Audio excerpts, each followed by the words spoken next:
Sveiki visi, šiandien eksplorinam apleistą karinį pastatą. Šis pastatas tikriausiai buvo pastatytas karo metais, sprendžiant iš užrašų ir ženklų stovinčių išorėje. Bet kam šis pastatas buvo naudojamas, tikslios informacijos neturiu. Pats statinys atrodo gan įspūdingai ir yra gana didelis. Turi 3 aukštus ir galbūt palėpę. Todėl labai įdomu, ką jame rasime. Tad keliaujam vidun. Žie eina pirmai mūsų į pastatą. Taigi esame prie pačio didelio pastato ir bandysime eiti į vidų. Patekimų į pastatą yra be galo daug ir visokiausių, pilna atidarytų durų, uždaužtų langų ir taip toliau. Na va, esame jau kone pastato viduje, dešinėje pusėje matome laiptus į kitą aukštą, kuriais dabar nekilsime, nes turime pereiti visą pirmą aukštą. Na ir tik praėjus į priekį matome tokį keistą kaip rūso kambarėlį, tačiau jis tuščias, bet yra įdomios formos. Na, o dabar vėl keliausime atgal ir eisime ieškoti kažko įdomaus toliau. Kol kas, kaip matau, šio pastato likę tik griuvėsiai, nes, kaip matote, visi kambariai yra tušti. Žodžiu, keliaujam toliau, matome dažus nusilūpusius nuo koridoriaus sienų. Na ir pagaliau randame kažką įdomesnio, tai išlikę pastato medinės grindys, kurios dar gan neblogai išsilaikė. Taip pat kaip ir šios medinės taktos atrodo lyg naujos, na, ant žemės pilna kažkokių mažų akmenėlių, kurie tikriausiai buvo po grindimis. Na ir dabar keliaujame toliau. Ir toliau vėl matome kambarius užpildytus mažais akmenėliais. Einam toliau, čia elektros skydinė. Žodžiu, beidami radome kasetės dangtelį, ant kurio parašyta 1982 metai, o tai ir įrodo, jog pastatas tikrai nėra toks naujas. Tuščius kambarius apžiūrėjome ir praleidome, nes ten nėra prasmės eiti. Ir pagaliau priėjome kažką įdomesnio. Gan siauras koridorius ir koridoriaus gale įdomus piešinys, kuriame vaizduojami kažkokie darbininkai. Dabar ir vėl einame atgal, kadangi visur viskas tuščia, eisime į kitą pastato dalį. Žodžiu, vienas keistas dalykas, šiam pastate skirtingos pastato pusės nesijungia, todėl reikėjo keliauti per išdaužtą sieną. Na ir apžiūrėjus visus kambarius, paaiškėjo, jog viskas tuščia, todėl pereikime prie įdomesnės dalies. Taigi, besivaikščiodami po tuščius kambarius radome dar vieną didelį pastatėlį, kurio nesimato iš lauko pusės. Na ir dabar eisime jo apžiūrėti ir palieku jau su originaliu vaizdo įrašu. Mes jo net nepastebėjom. Galim po biškį judėti, tik tai reikia atsargiai. Pasižiūrėti, ar čia viskas laiko normaliai. Čia.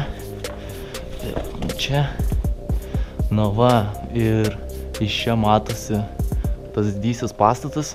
Ta dalį mes jau praėjome pirmą aukštą. Dabar liko tenai daeiti ir tada kilsim vis aukščiau.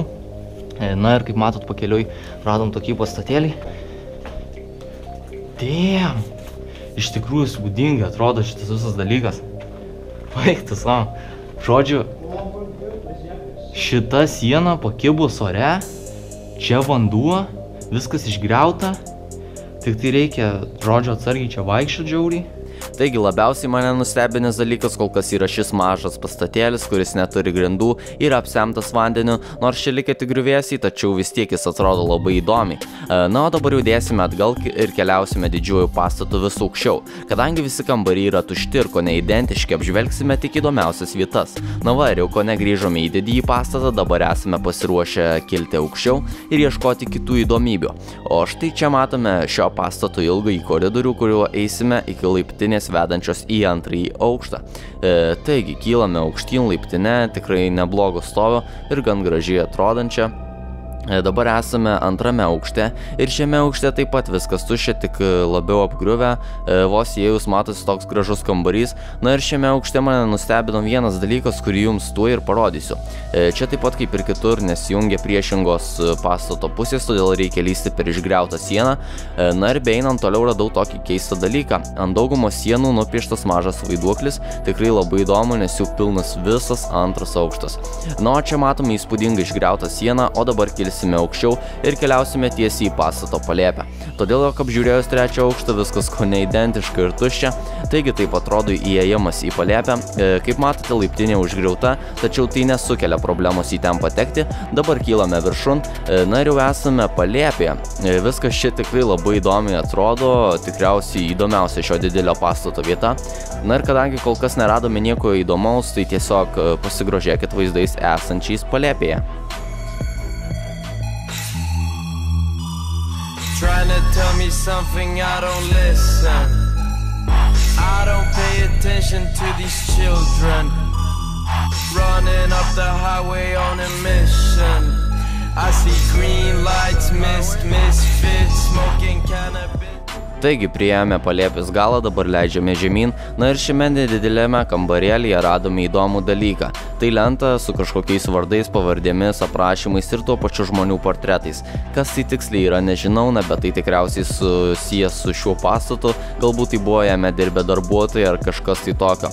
Taigi toks gana tuščias buvo šis pastatas, bet man visai patiko. Jeigu ir jums patiko šis video, spauskit like, prenumeruokit, komentuokit, nepamirškit pasidalinti šiuo video ir lygiai kito susitikimo.